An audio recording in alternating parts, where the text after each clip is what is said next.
Good morning. I am Dr. Gaurav, Assistant Professor, Department of Surgical Oncology. Today I will be talking about etiology of oral cavity cancers, tobacco. Introduction. Tobacco is responsible for a significant amount of morbidity and mortality among middle-aged adults, and India has one of the highest rates of oral cancer in the world.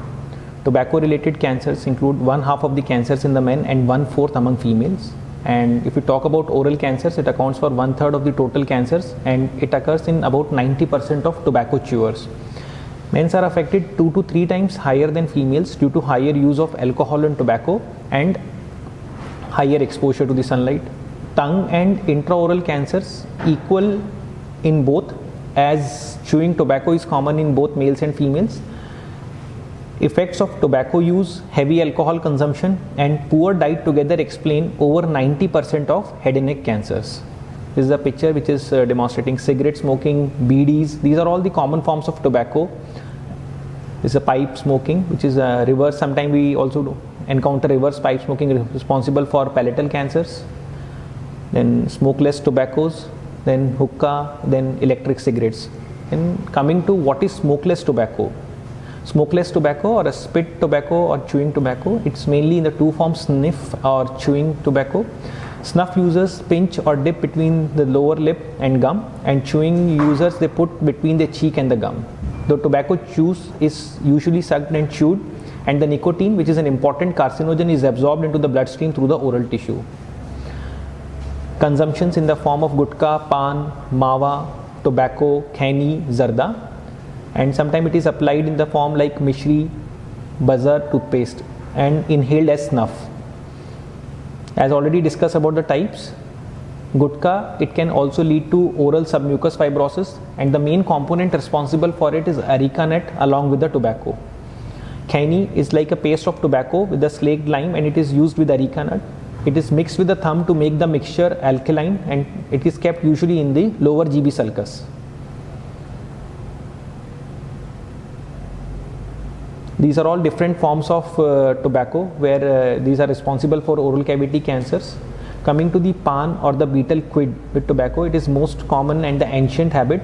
It consists of betel leaf, areca nut, slaked lime, and areca nut is a vital component which drastically affect the oral health, and it contains nitrosamines, which is a carcinogenic. Pan masala mainly contains tobacco, which causes oral cancers. Tobacco use behaviors. The level of tobacco exposure ultimately is driven by the use of behavior of the numbers of cigarette smoke, pattern of smoking the individual does, and the duration of smoke. Nicotine, the primary driver of smoking behavior is nicotine, and it is a major addictive substance, primarily a reinforcer of continued smoking.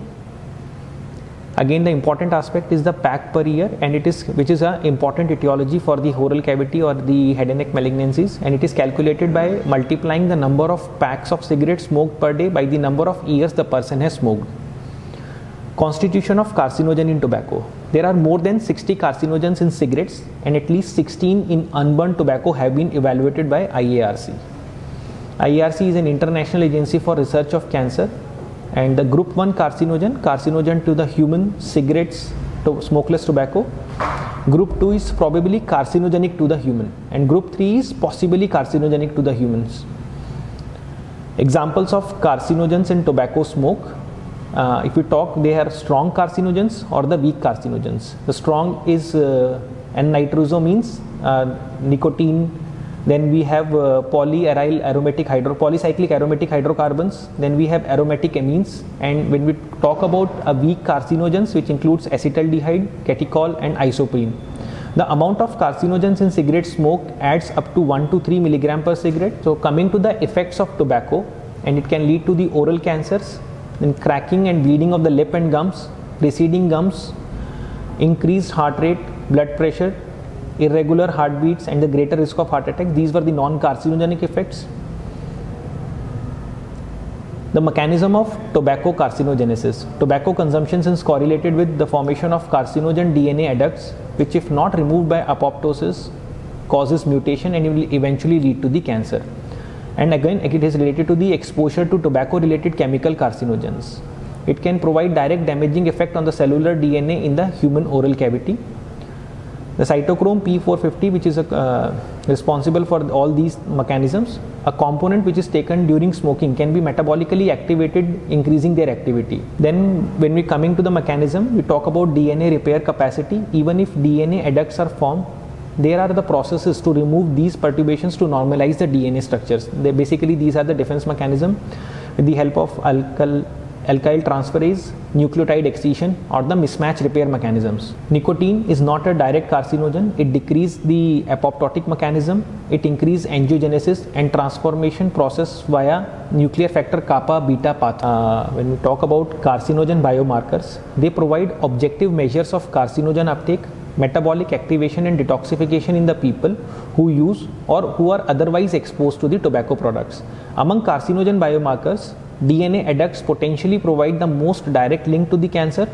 Protein adducts are useful alternatives to DNA adducts, and urinary metabolites are probably the most practical biomarkers, and they provide important information about carcinogen dose and metabolism.